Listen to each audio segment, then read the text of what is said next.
With this here, this ain't about being flashy. This is game day, son. It's only about one thing. Getting that W. That's the only thing that matters right now. Boy, are you ready? The past is the past, you know? It's a new day, bro. My day. Gotta do it now. Well, Matt, after a little break, we're finally back here to do the 2013 season wrap-up show.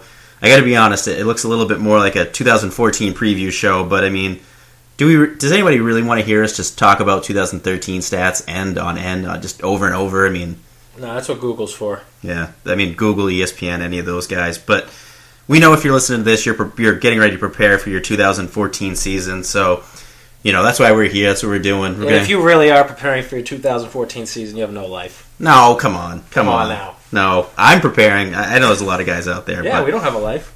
Yeah, that's for sure. But we're going to do things a little bit differently on this podcast. We're going to kind of go position by position to kind of recap the 2013 season rather than team by team. Just think it makes a little bit more sense because obviously there's a lot of generalities around the positions this year. So let's kind of jump into it here. Quarterbacks, Matt. You know, I think it would be amiss if we didn't start off the show by talking about Peyton Manning. You know, obviously breaking the records for touchdowns and the controversial passing yardage mark that he broke. For you, is he the clear-cut number one quarterback taken next year? I don't think so. I mean, Breeze was great. You got some nice notes on him.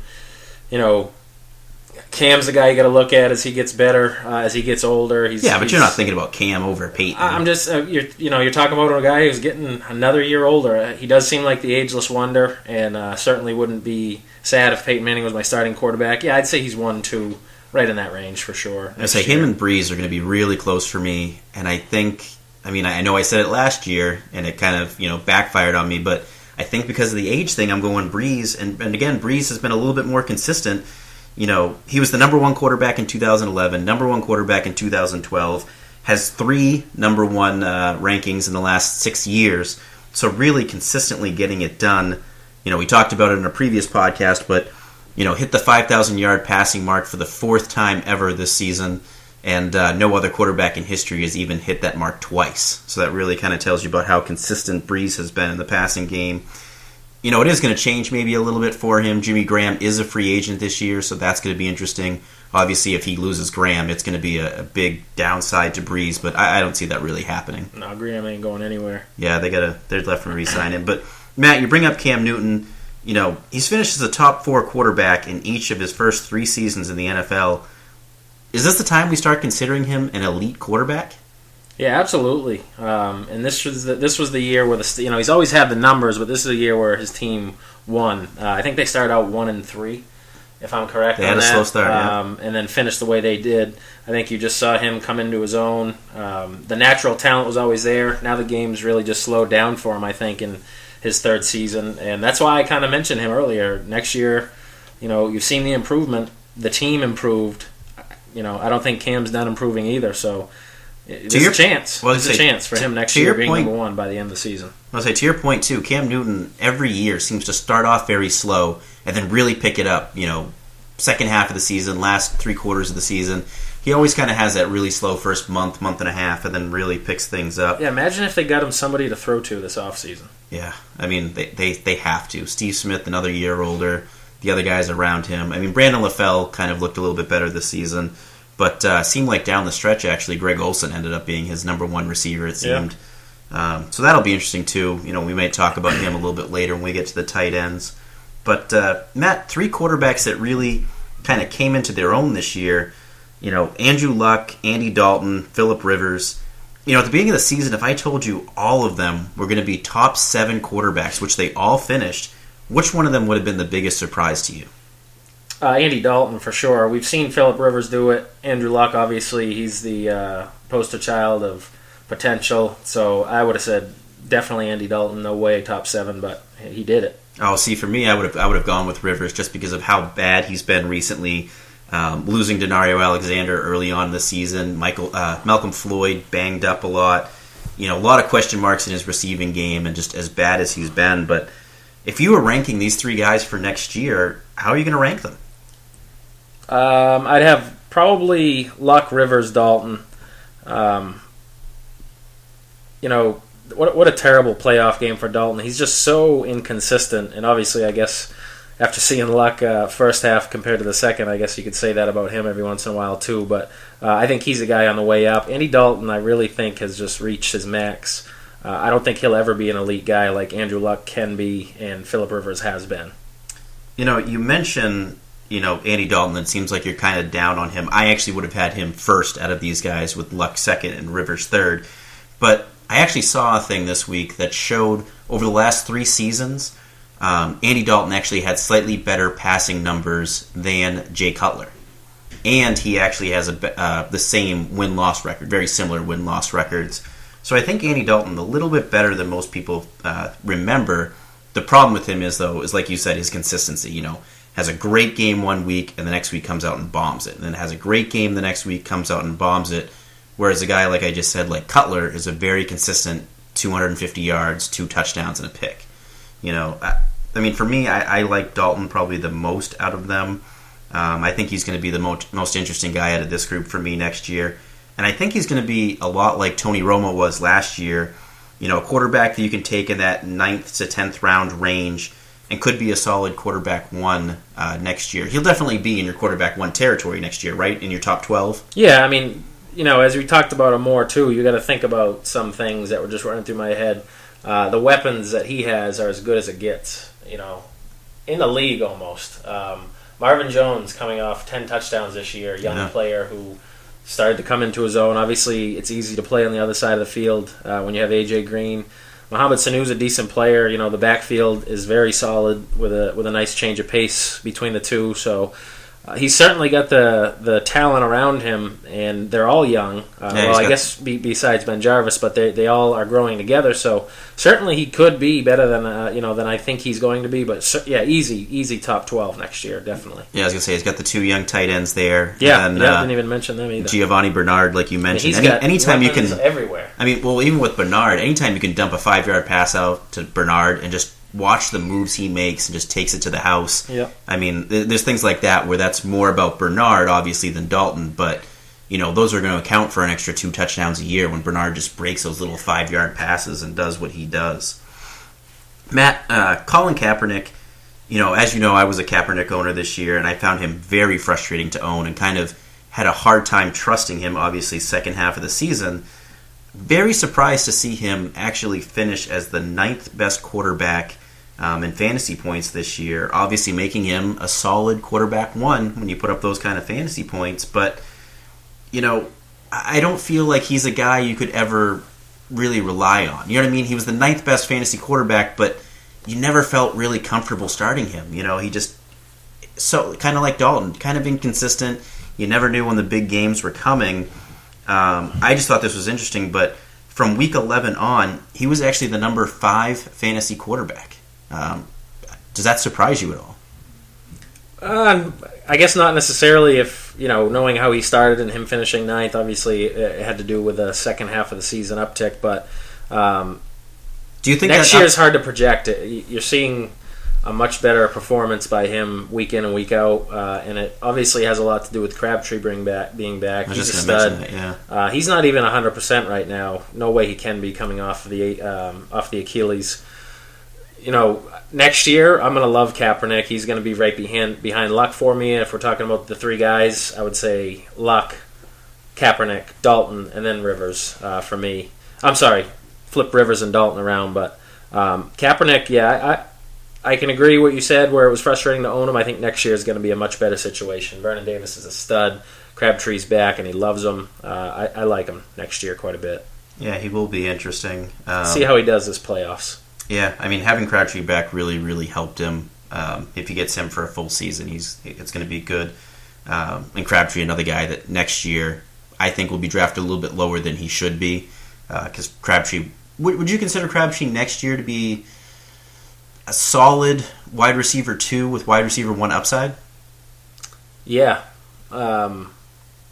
Easy. I would, if he was my wide receiver 1, I wouldn't be too even upset. wide receiver 1, really? Yeah. Wow. Yeah.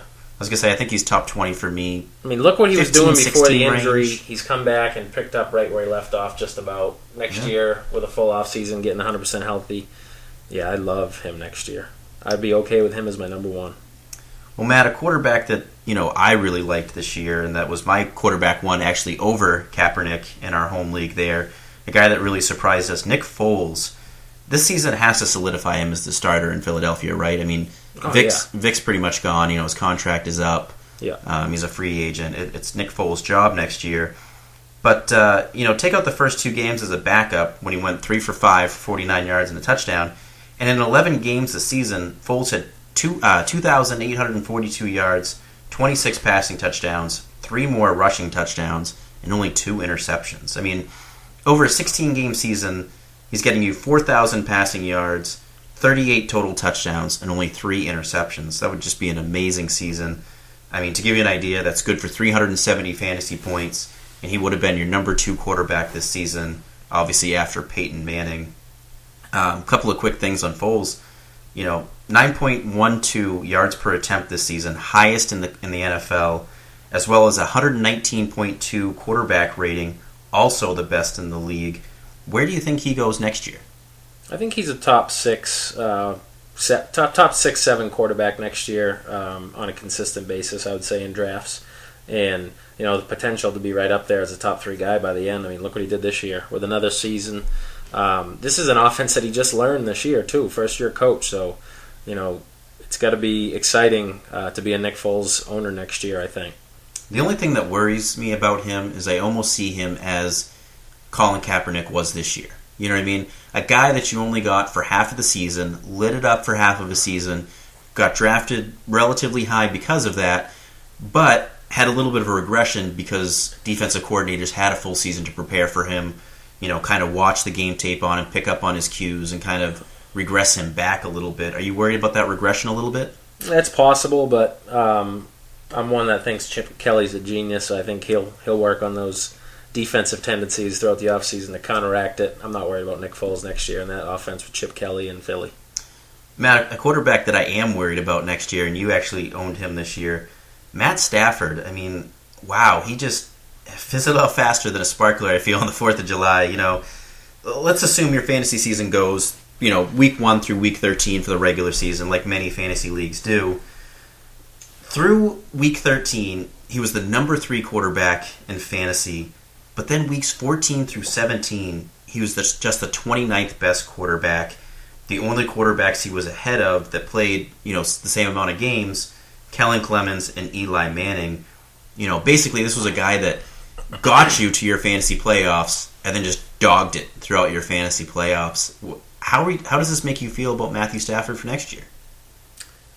I think it has to do a lot with this Calvin Johnson knee situation. They're talking about some off-season surgery. I think Calvin's going to be fine. And I think Stafford will be fine, too. One of those games, don't forget, was in a blizzard, so it's hard to really pin that one on him. The other two, he was bad, though, too. Yeah, I agree. He's had a lot of bad games. I don't know what it was. Was he pressing? They were trying to make the playoffs at the end of the season. I think it really was Calvin wasn't Calvin, and Calvin's made Matthew Stafford who he is. Yeah, I mean, let's be honest. There's not a whole lot of receiving options after Calvin there. Right. I mean, Reggie Bush out of the backfield, but other than that, it's not looking so good there. They definitely need to work on that, either in free agency or the draft. He's been so good his whole career, though. It's hard to get too worried about a couple bad games. And when you've got Calvin, and it doesn't really matter who the quarterback is. I got to tell you, in a dynasty league this year, I actually traded for Matthew Stafford. I had a guy offer me Matthew Stafford for Andy Dalton and my first-round pick in the dynasty league next year. And I jumped all over it, and I thought that was a great deal at the time. And looking back at it now, I mean, Dalton finishes ahead of Stafford, and the guy got a first-round pick out of it. Yeah. But I gotta think, even in dynasty leagues, you would still rank Stafford higher than Dalton, right? Oh, yeah, absolutely. All right. Well, let's move on to the running backs. I mean, this was obviously a bad year for guys that went running back, or even worse yet, a guy like me that took 3 running backs in their first 4 picks. Just a bad year for that. This league is definitely changing to more of a passing league. But Jamal Charles obviously dominated right out of the gate. I had him as my number 2 running back going into the season, and I'm still kicking myself in my PPR league for overthinking it and drafting Ray Rice ahead of him, thinking, no Anquan Bolden, no Dennis Pitta, going to be a lot of dump-off passes to him. But, what do you think about Charles next year? Is he definitely the number one running back taken? No, I don't think so. Andy Reid always had a tough time getting the most out of LaShawn McCoy, I thought, in Philly. Now, that obviously didn't translate in Kansas City. Different quarterback, different situation. Charles got a lot of balls out of the back, and he is in the NFL. So, yeah, I mean, he's 1, 2, 3. He's right up there. I still love LaShawn. I still love Adrian. With the Vikings new staff coming in, some exciting young talent in the receiving core there with Patterson, and hopefully an upgrade at the quarterback position. It's tough to forget about Adrian too, but Adrian, LaShawn, Charles, I think those are the three that are, the safest. And you still got to love Marshawn Lynch. I imagine he's still going to be around. So easily number one, no, but certainly, yeah, 1A, 1B type thing. Matt, we're obviously doing our way too early Blindside mock draft right now, which, the results of it will be up on the website in a couple of weeks when it finishes. But if you had the number one pick and you were drafting today, who would be your number one pick? Well, that's a PPR, so that's easy for me. It's Charles. I'm a Vikings homer though, so New Englander. I don't know. You can't call it a homer, but you're still a homer. You root for the Vikings. Yeah, so we all know you love the Vikings. For me, I'm still taking Adrian, and I don't think he's finished much worse than 6th or 7th running back. Pretty much throughout his career, so you can't go wrong with Adrian, but you can't go wrong with Charles either. I mean, you're nitpicking between the two. Now, if it's PPR, clearly it's Charles. And possibly standard. Talk to me if I'm not such a huge Adrian fan. And Marcus, you're probably better to answer that question. You're taking Charles? Yes. Yeah. No question. Can't disagree with you. That's for sure. Yeah. We all know about your Vikings homerism. Not something I'd be bragging about and talking about a lot, but we know how much you love your Vikings. But, Matt, another versatile running back that we finally saw an uptick in touchdowns this year, Matt Forte, career highs in rushing yards, rushing touchdowns, receptions, receiving yards, receiving touchdowns. The Mark Trestman offense, sure did help quite a few players in the Bears offense this year. But what are your thoughts about Matt Forte next year? Is he going to be that running back 4 after the Charles and Petersons and McCoys? Yeah, I mean, him and Lynch, I'd say probably him. The Trestman offense, like you said, it was such an improvement this year for all the skill positions, really, including Matt Forte. And the thing you like to see with him this year is it wasn't like he was allergic to the goal line. He actually got to stay in the game this year, and that was really what held him back throughout his career, when we're talking fantasy football guy. So, yeah, you love Matt Forte. About as nimble a feet as it gets in the league when you come to a running back, right behind, I'd say, LaShawn, as far as being able to make guys miss. And extremely talented out of the backfield, hands like glue. He can do it all. So certainly a guy you love. He's not one of those Alfred Morris where you got to hope your team's up or he's not getting the ball. So I love those. Very consistent. Very consistent. If you look at his numbers, he never had any of those huge games this year, really. But he had a lot of real good games. So a lot of double digits. Yeah, I mean, speaking of a guy that basically was getting it done rushing and receiving and never had any huge games yardage wise. No Sean Moreno. Matt, you were one of the lucky few that were able to pick Moreno up off of waivers in week 1 and ride him to a top 5 season. Moreno is a free agent this year. We did see Monty Ball getting a lot of touches as the year went on. So I'll ask you, number one, do you think Denver brings Moreno back next season? I mean, it's all speculation, but actually I do. I watched an interview just yesterday, actually, talking to John Elway, VP of Football Operations, I think is his title there, his official title. I think president, isn't he? I can't remember what it is. But so they were actually asking him about Monty Ball, the rookie they drafted, and what they thought of him this year, without Moreno even being mentioned in the question or in any segment. He felt the need to bring Moreno up about how good he was this year and how hard it has been to get Monty on the field because Moreno's just been too good to come off. So I thought that was kind of interesting. He wasn't even provoked to ask to talk about Moreno, and he felt the need to talk about how good he was. So I think they like him there now. He talked about how smart he was, and that's the biggest thing when you're opposite of or next to Peyton Manning. The game is nuts. Peyton's calling audibles. There's 10 words per cadence, and and he's a guy that knows it all. So I think he is going to be back. I think there's just a certain kind of familiarity there, and he's going to be back. I really do, but it's a guess. Have you heard any different? They haven't said one way or another, and they probably won't until the season ends for them. them. During the playoffs, you don't want to talk about that kind of stuff. For what it's worth, I think it's a 50-50 chance they bring him back. I know that's, very uncommittal of me there, but, I can see the reasons for bringing him back, and I can see the reasons for letting him go. I mean, you didn't spend a second-round pick on Ball to be a backup. He was obviously the guy that you wanted, but Moreno has performed very well, and to your point, has helped kind of save Peyton Manning, the pass blocking. But let me ask you this, Matt. If Moreno were to leave, where would you put Monty Ball for next year? What round do you think he would go in? I gotta think he goes 4th round, maybe earlier, maybe in the 3rd. Oh yeah, I would say 3rd, 4th round, and it would be a little risky taking him there for sure. I mean, all signs point to him being the guy if Moreno is gone, but so was Lamar Miller, right? So was David Wilson. It's like looking into your magic 8 ball. All signs point to... Yeah, exactly. So I'm not going to be the guy to be drafting him in the 3rd or 4th round next year if Moreno's out because, what if Hillman's there? What if he gets involved? They like C.J. Anderson. Ball's most likely going to be the guy. I mean, you don't take a 1st-round draft pick and have a guy that has a good season. Ball played well. Second-round guy. And Ball did play well this year when he was in, come the end of the year. He kind of started to fix that fumbling problem and looked pretty good. So he's going to be very interesting. That's a guy it's tough to speculate on. You got to wait as the off-season progresses and see what they say. Yeah, for me, I mean, if Moreno's gone, 4th round is as high as I'm going to take him. I wouldn't take the risk on him in the 3rd. Yep. But 4th round and lower, I'm definitely I'm taking the risk on Ball just because there's a lot of upside there, as we saw from Noshawn Moreno this year. Another guy with a lot of upside next year, DeMarco Murray. Here's another running back that saw career highs in the rushing yards, rushing touchdowns, receptions, receiving yards, receiving touchdowns. But did you know that only Jamal Charles and LaShawn McCoy had more fantasy points per game from the running back position than DeMarco Murray? That's how well he did this season. I know there's a lot of risk-reward there, especially for 2014, because he shows that he can put up the big numbers, but he's also missed 11 games over these first 3 seasons that he's had. What are your thoughts on DeMarco Murray next year? I think he's the new run DMC.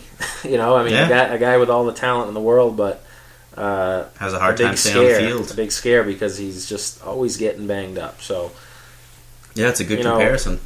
There's so many guys throughout the league that you can put these little red flags on with injuries, and if you avoid every one of them, you're not going to be able to field a roster. So it's tough to really put that and say, I'm not touching him, but it's scary to have him be your RB1. I mean, you're going to have to draft him like that next year with the production he had this year.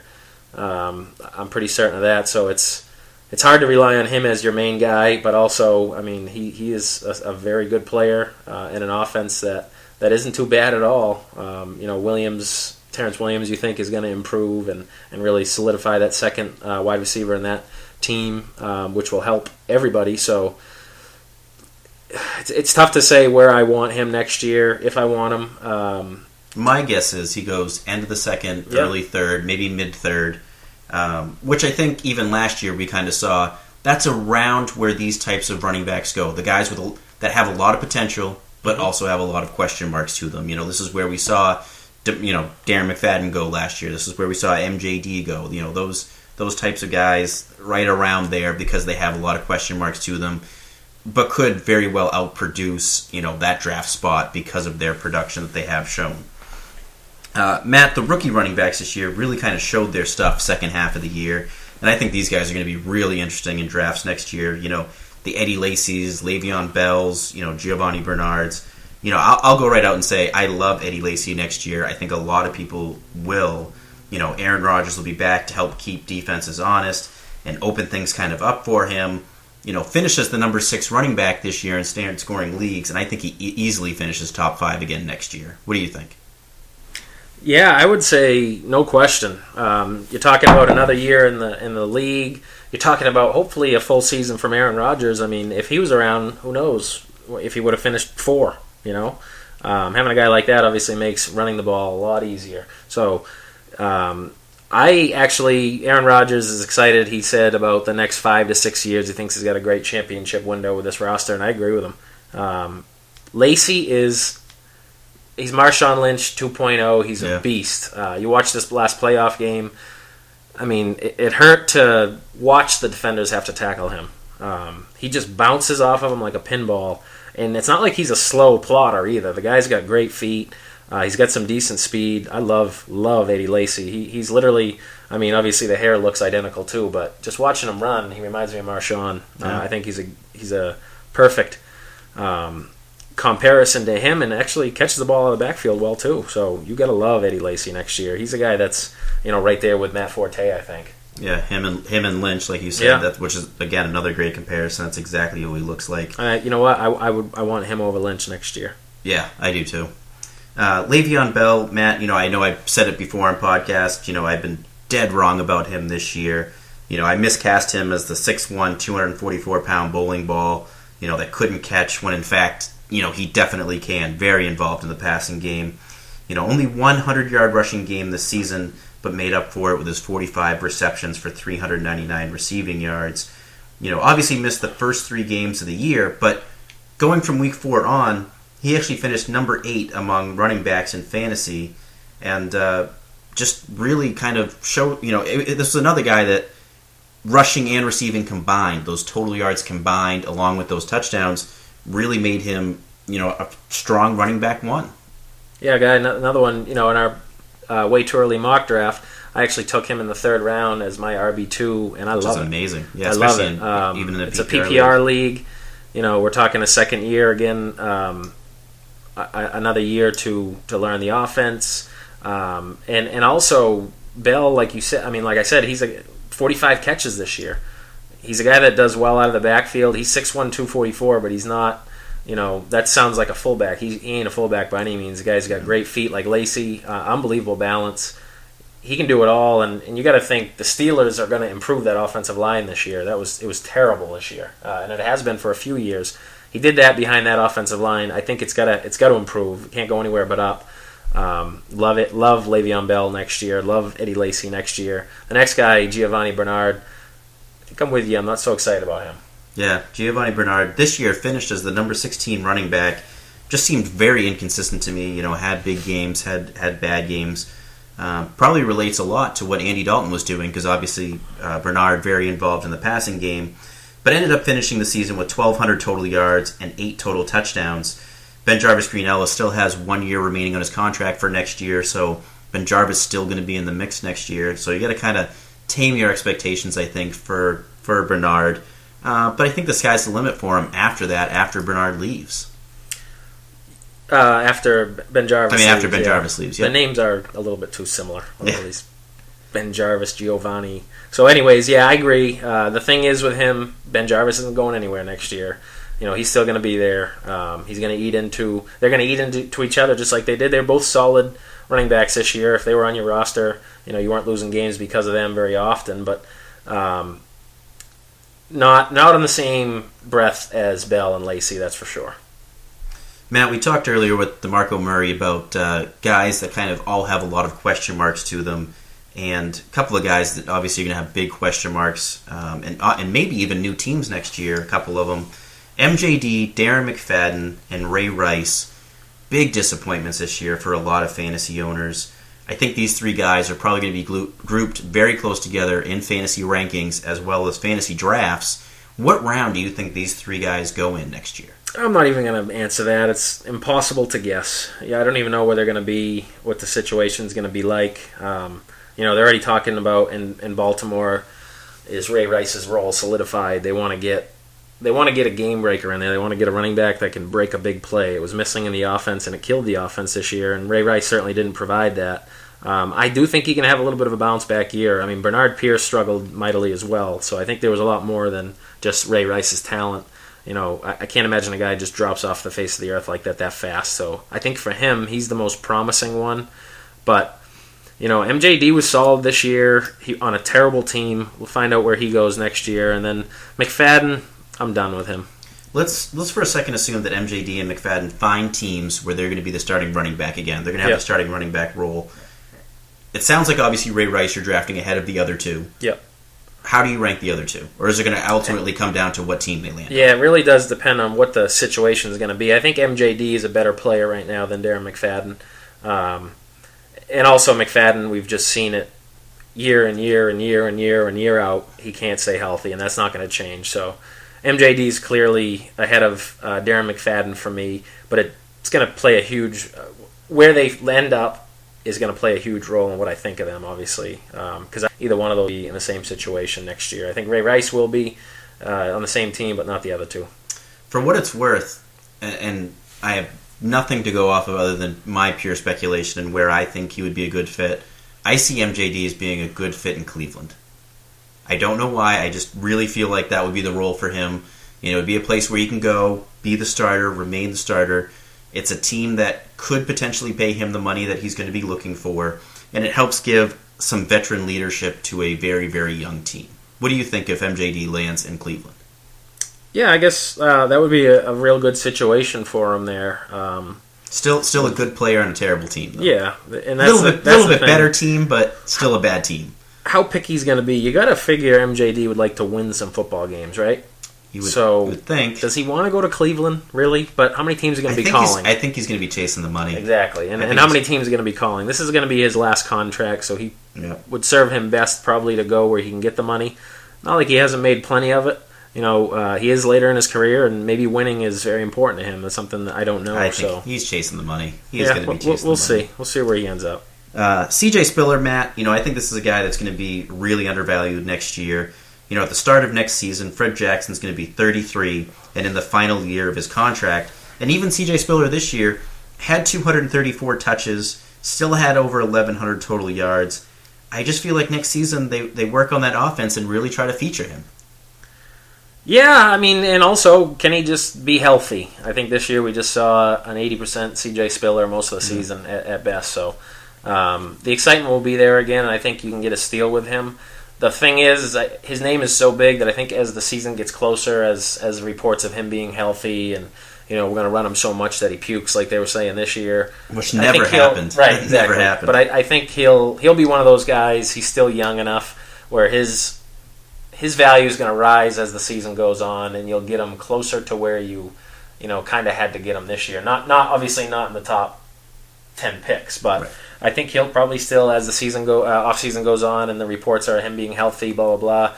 You'll still see him, I think, as a top 2-3 round pick. Yeah, I was gonna say probably end of the first, middle of the second, somewhere in there, somewhere in between there. I think he's still gonna go because of that potential, because of what everybody remembers about him. It basically his potential that he has for really big games. A guy that has potential for really big games, and another guy that just never performs, and I will probably never touch in any of my fantasy leagues ever again. Trent Richardson.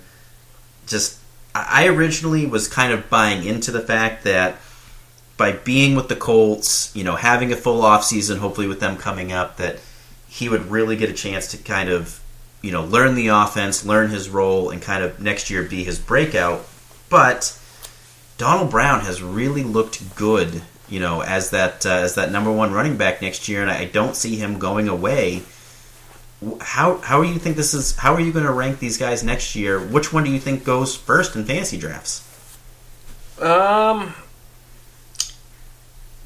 I'd like to know Donald Brown's contract situation. He's still on his rookie deal. He's still going to have probably a year left. Are you sure? I think this might be it. This is his third year in the league. Let me look it up. Meanwhile, tell us about Trent Richardson. Well, so with Trent, I'm in the same boat as you. I thought finally once I decided to stop hanging on this season, I thought, all right, well, next year. This is just one of those forgotten seasons. He'll be fine next year after getting the whole offseason, like you just said.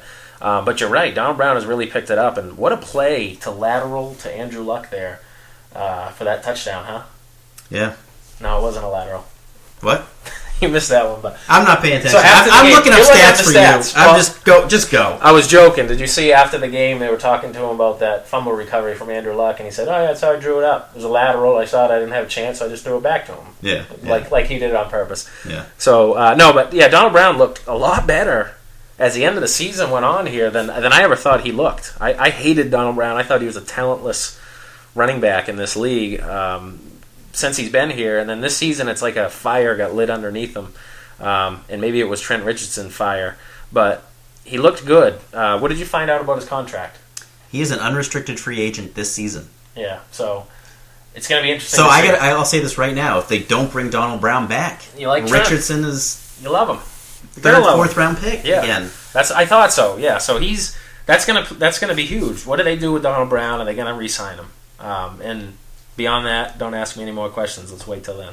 All right. Finally, Ryan Matthews. If only somebody was on his bandwagon all year. I mean, anybody? You know anybody? I think like it was that guy that was telling everybody to stop playing Le'Veon Bell. Hey, was it that guy? You can't get them all right. Can't get them all right. But Ryan Matthews, 1,400 total yards, 7 total touchdowns. Really finished the season strong after splitting work with Danny Woodhead at the beginning of the year. Finished as your number 12 running back this season. Matt, let me throw this at you for a second. This is kind of some of the things I said going into this season, about his yards after contact and missed tackles, but 7th in the league in yards after contact, and finished with more missed tackles than guys like Chris Johnson, Noshawn Moreno, and even playmakers like Giovanni Bernard. More importantly, didn't miss a game this season. I mean, the injury risk was always part of Ryan Matthews' mantra, it seems, especially going into this year. People worried about him being soft and getting hurt all the time, but finishes through a full season, even played through a couple games hurt. I mean, this guy's showing why he was drafted high in the first round a few years ago. Yeah, I mean, if you remember, he was drafted to be the next LaDainian Tomlinson, basically, and LaDainian Tomlinson was just about the greatest fantasy football player ever throughout his prime.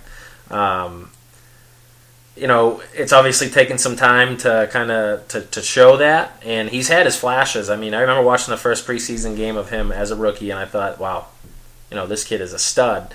You watch him play, and you see the talent, but then the injuries happen, and they just keep happening. This year it wasn't so bad. And then the playoffs come, and he misses basically the whole game with an ankle injury that they say he's going to be fine to play for this weekend. But, Ryan Matthews is going to be a guy, some people are still going to hate him. They're just going to remember those years, and I think he's a guy that you're going to be able to get next year at a pretty good value.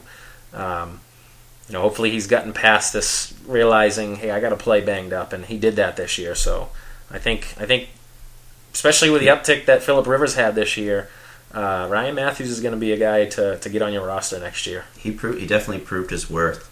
Matt, let's go into the wide receivers here. Couple of big breakout guys this year. Couple of second-year stars, Josh Gordon and Alshon Jeffrey. I mean, obviously these two guys just totally tore it up. Gordon next year arguably is going to be the number 2 fantasy wide receiver. At least he will be in my rankings, behind Megatron. And some may even have him ahead of Megatron because of the knee issues that you talked about earlier. But there used to be that old adage about, breakout wide receivers in their third year, but we've kind of seen breakout wide receivers in their second year before, Julio Jones and A.J. Green just a couple of years ago, that second-year stars breaking out. So let's go beyond Josh Gordon and Alshon Jeffrey right now. We all know that they're going to be high up in fantasy drafts next year. Maybe Alshon a little bit lower because he obviously didn't have the season Gordon had. And, the signing of Jay Cutler, which means more for Brandon Marshall, obviously, again. But let's talk about two guys that could have big second-year breakouts next year, Cordero Patterson and Keenan Allen. Well, real quick, though, with Josh Gordon, obviously there's nobody really knows who's going to be the quarterback there next year. I don't think it matters. Right, that's what I was going to say, is a lot of times you'd look at that and say, well, we don't know. It doesn't matter. He had 83 different quarterbacks throwing him the football this year, I think it was. And it sounds about right. Yeah. Sounds accurate. Didn't matter, so don't worry about it. I think I agree with you, Marcus. Number 2 is just fine for Josh Gordon next year. But Cordell Patterson, obviously I'm a Vikings guy, but beyond that, the kid, he's a Madden football player out on the field with real people. When you watch him play, it's unbelievable how many big plays. He's a guy you blink your eye and he's caught that seam and he's gone. So exciting. Obviously, what holds you back there is Christian Ponder, and Christian Ponder is going to be gone. So that's exciting. Leslie Frazier's out of town. So there's so many questions about that team next year that it's really hard to really, really endorse Patterson. But he's a guy that you can hit lightning in a bottle and get a star next year, I think, because he has all the talent in the world. I mean, he's not just a little water bug. He's 6'2", 225. He's a big guy, too, with all the speed in the world and all the ability, really. Totally off subject here for a second, but I want to throw this at you. How do you think your Vikings would feel about going out and getting a veteran quarterback like Michael Vick? I would love it. I was actually hoping Cutler wouldn't be re-signed. I wanted him, but... You wanted Cutler? Yeah. You are a Vikings fan, aren't you? Absolutely wanted Cutler. Are you kidding me? You just love that punishment. Yeah, I'd like to get Vic. It's tough to it's tough to draft a rookie, and being a fan, you gotta realize it's going to be a few more years. But as a Vikings fan, it's pretty easy to realize that. So I guess get the future if you can. I like Johnny Manziel, but I don't know if he'll be there at 8. So a possible stopgap like a Michael Vick would be just fine for me. Until he gets hurt, of course. All right, enough of the Vikings. Yeah, enough of the Vikings. Nobody cares. Keenan Allen, though, wow, love him. I mean, top 10 guy for you next year, wide receiver. Yeah, I'd say so. Rivers had a resurrection this year. Ladarius Green, up and coming. He's really going to help that offense as the years go by. As early as next year, you're already seeing it this year. With Gates not having over 50 yards in 7 games in a row now because he's eaten into him. But Keenan Allen has all the talent in the world. He's a 3rd-round pick that should have been 1st round. Yeah, but it was injury related and character related. Yeah, that he had some issues that kind of dropped him in the draft, and he had the marks of a 1st-round guy. I was fell honestly, to the 3rd. I was honestly hoping the Patriots were going to take him when they were looking at the Josh Boyces and people like that, the Aaron Dobsons. I was really hoping that Keenan Allen was a guy that they would have taken for my Patriots, but. That's my Patriots for you. Let's trade back and get guys that suck. Yeah, Keenan Allen, you gotta love him. I'd say top 10 next year. Patterson not nearly that high. No, but top 25. Oh yeah. Seems very confident about top 25. The upside, I would have said he's right around there. We're talking about drafting top 25. Absolutely. Is he going to finish there? I don't know. There's too many question marks. But if you're talking about a top 25 wide receiver in a draft. The 25th guy off the board, I would love it to be 25th wide receiver. Yeah, the upside is ridiculous with him. Matt, Antonio Brown, another guy I was obviously wrong about this season. Number 6 wide receiver. My big gripe with him was the lack of touchdowns, and that obviously changed this year when he scored more touchdowns this season than his 3 previous years combined. Him, along with Pierre Garçon, become the first 2 players to have 5 or more receptions in every game through an entire season. What are your thoughts on Antonio Brown? You gotta love him. I mean, the numbers, the receptions have always been there. This year, the touchdowns came, and look what happened. He was great, and I think that's just going to keep continuing. The coaching staff obviously has a confidence in him in those red zone situations that they didn't before, and this year was his opportunity to prove that. He deserved it. He did. I don't think that's going to change next year. It's not like he's an old man by any means. Still very young. You got to love Antonio Brown next year for sure. Matt, 2 guys that I don't love for next year, Victor Cruz and Hakeem Nicks. I mean, Cruz had that huge week 1 where he had 3 touchdowns, but the rest of the season, just 1 touchdown. And Nicks, he'd kill for a touchdown, didn't have one the whole season. Do you think their horrendous performance was more about them or Eli Manning? Is it the chicken or the egg? I don't know. I mean, it's just a mess. Eli, 3 years in a row, completion percentage has gone down, yards have gone down. I don't know. It seems like maybe he's reached his peak. There's some talk that they're going to bring in a new system next year, and that might revitalize him. They were saying on ESPN, they were talking about past quarterbacks who a little older in their careers, they get this new system, it revitalizes them. It's a new challenge for Eli, so maybe that helps him. But Cruz is a guy I like quite a bit more. I mean, the targets were still there, and he's a very explosive player. Hakeem Nicks, though, I don't think he'll even be in New York next year. I was just going to ask you that. He's a free agent this year. You don't think he stays with New York? No, and I don't know, think so either. I don't think he's really... No, he is not a wide receiver number 1. I thought he was going to progress to that, but this year was a clear indication that he's just not capable of that. So he's another guy that has the talent, but just hasn't been performing for one reason or another. He has the talent, though. Yeah. I mean, we all thought he was going to be a world beater coming in these first few years, and then this year was horrible. Where do you think he ends up next year? Can you think of a good landing spot for him? The New York Jets. But, well, yeah. So he stays in the same city. Stay in the same city. Go over with the next door neighbor rivals and try to resurrect your career. He would be the number one guy there. There's nothing else left there, so it would be a good opportunity for him to go get the You know where he would chances. be good? You know where I'd love to see him? Carolina. Yeah, there's another one. Across from an aging Steve Smith. Yep. Teaming up with Cam Newton. I think that would be really interesting. Matt, you know who scored less fantasy points than Hakeem Nicks this season, besides you and I? Yes, because it's on the notes right in front of me. Well, act a little surprised then. But I'm talking about Roddy White. Roddy obviously not healthy to start the season, and Julio Jones obviously kind of took advantage of that with some huge games before getting injured himself. But later in the season, a healthy Roddy White really took advantage of it. Next year, I think Julio is going to be kind of overvalued while Roddy is undervalued. What are your thoughts on those two?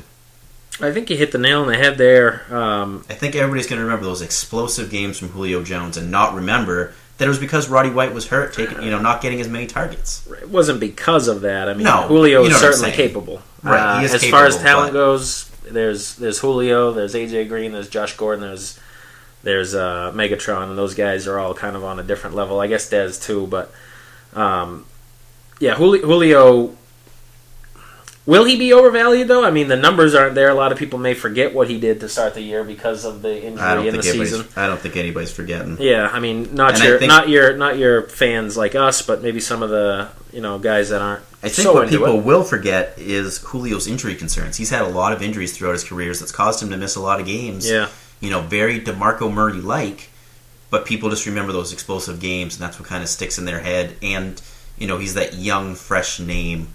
He was drafted really high. People remember, the Falcons basically trading away their whole draft to get him. I just think he's going to be really overvalued, and people are going to be forgetting about Roddy White. Yeah, and Roddy, like you mentioned, he really had the uptick at the end of the season. He showed you he's still got it. It's not. This wasn't a case of him being old. It was a case of him being hurt. Yeah. He showed the end of the season here. He was awesome. I think Roddy White is going to be the new Reggie Wayne, a guy that's going to consistently perform and just never really go away for a while. Yep, I agree. Dwayne Bowe and Steve Smith, Matt, I'm done. I'm all out on both of these guys. Yeah, but what a playoff game for Dwayne Bowe, just to everyone saying maybe. I know. It's going to muddle things up so much next year, but I am just all done with both these guys. I mean, let's see, you scored 44 points, getting him really involved. Maybe you can try it next year. I don't know. Yeah, I mean, maybe if Alex Smith throws 4 touchdowns every game, which will never probably happen again. God, he looked good career. in that game, though. But those two combined this year, 30 games played, finished with just 1,400 receiving yards and 9 touchdowns. By comparison, Josh Gordon had more receiving yards and the same amount of touchdowns in 14 games. Yeah, I'm going to take Josh over both of those Well, guys. obviously. I'm just saying, for comparison reasons, Josh Gordon in 14 games outdid what Dwayne Bowe and Steve Smith did in their 15 games each this season. Just amazing. Kind of shows you how bad Dwayne Bowe and Steve Smith were. I'm done talking about them. Let's move on from them because I'm not talking about scrubs anymore. Tight ends, Matt. Jimmy Graham, number 1 tight end next year, no question. Right? Yep. I mean, Let's even just for a second assume he moves on to a different team. Still your number 1 tight end? Yes. No question. Doesn't matter the team, even if he goes to a team like Jacksonville. Yep. Which won't happen, I'm just saying. No, because even Jacksonville won't be Jacksonville anymore if you have Jimmy Graham. He's that much of a difference maker. Yeah. Now, I'm not saying they're going to make the playoffs, but they won't be as bad.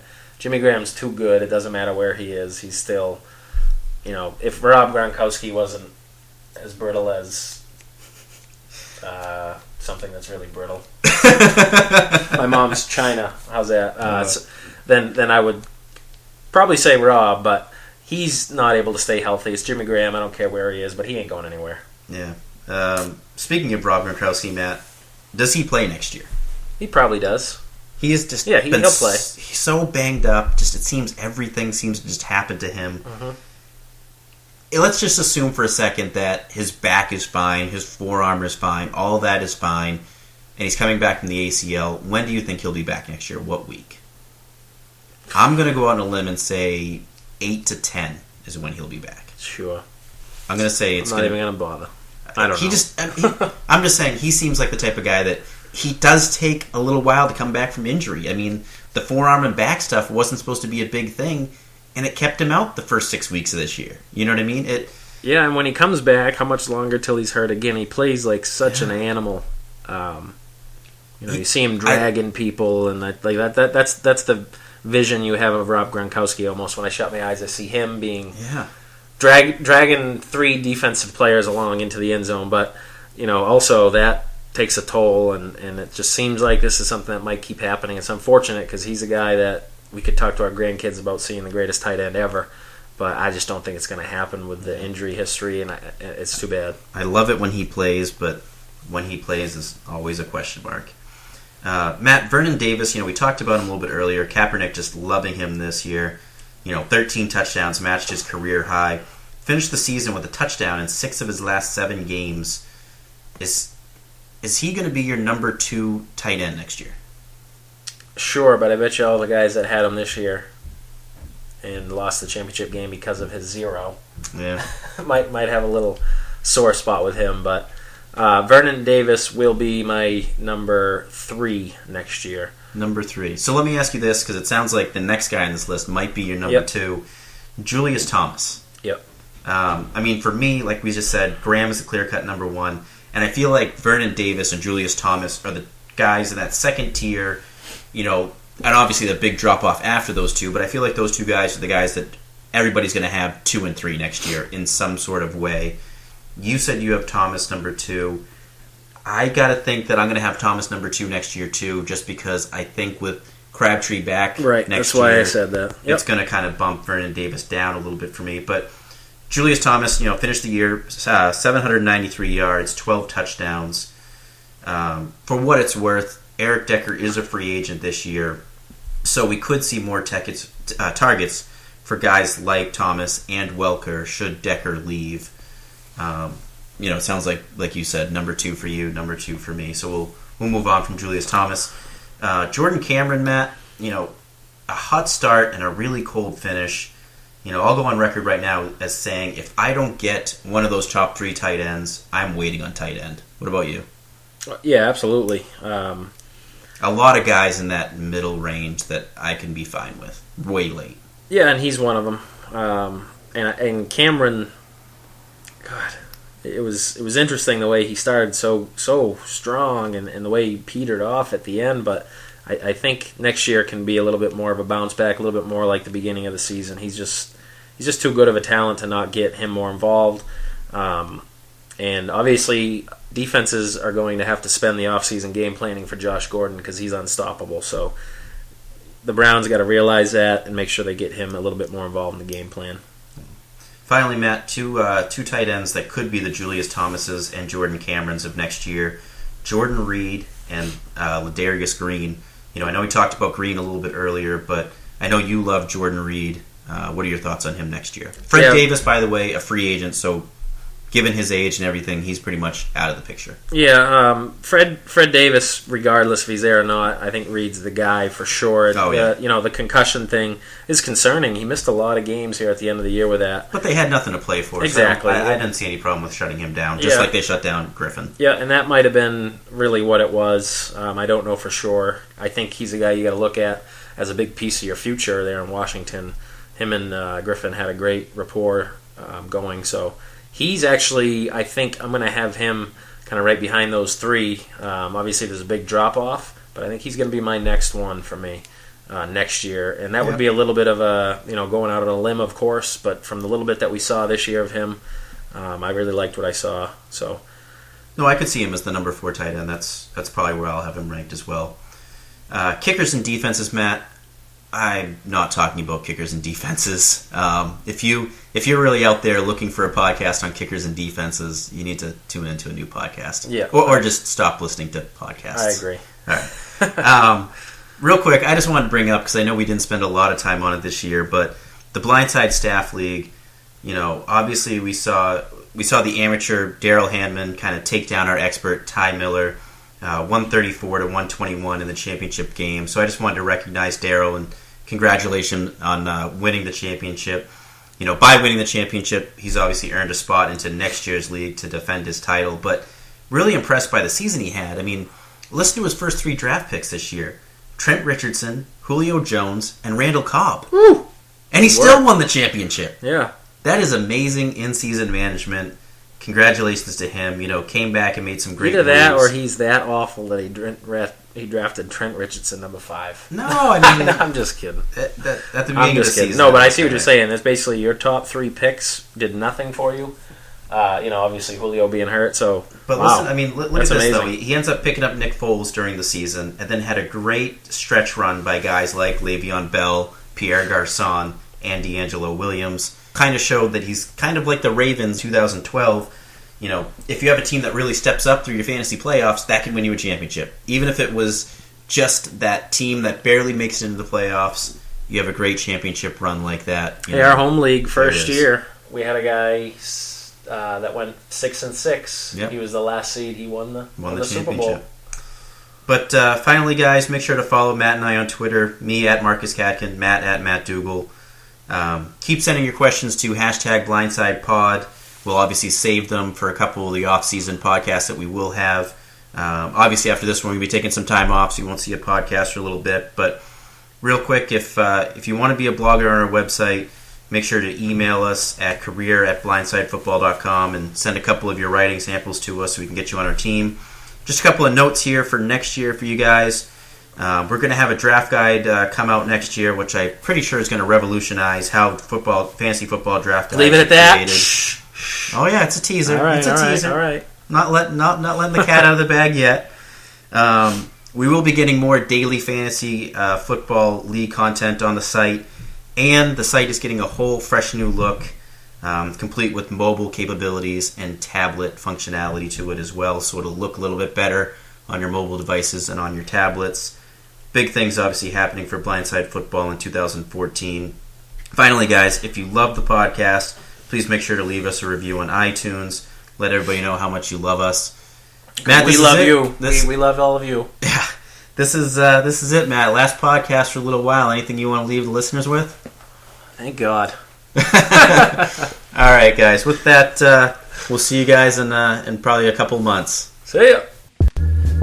Yo, check it, it's my time. I'm rapping about Blindside, fantasy football podcast in this rhyme because they got me the inside scoop on Adrian Peterson. Yeah, he's that dude on Cam Newton. Yeah, they give me the news more on Megatron, Calvin Johnson if I stay tuned. On all quarterbacks, RG3 happens to be the fastest QB in the league. In fact, Colin Kaepernick is rider QB for them 49ers. It ain't hard to see, Some awesome people hosting Marcus Katkin and Matt Dugal. You should be joining. Skinny or fat, short or tall, anyone can tune in to Blindside Football. Have a try, dude. Listen on iTunes or blindsidefootball.com too.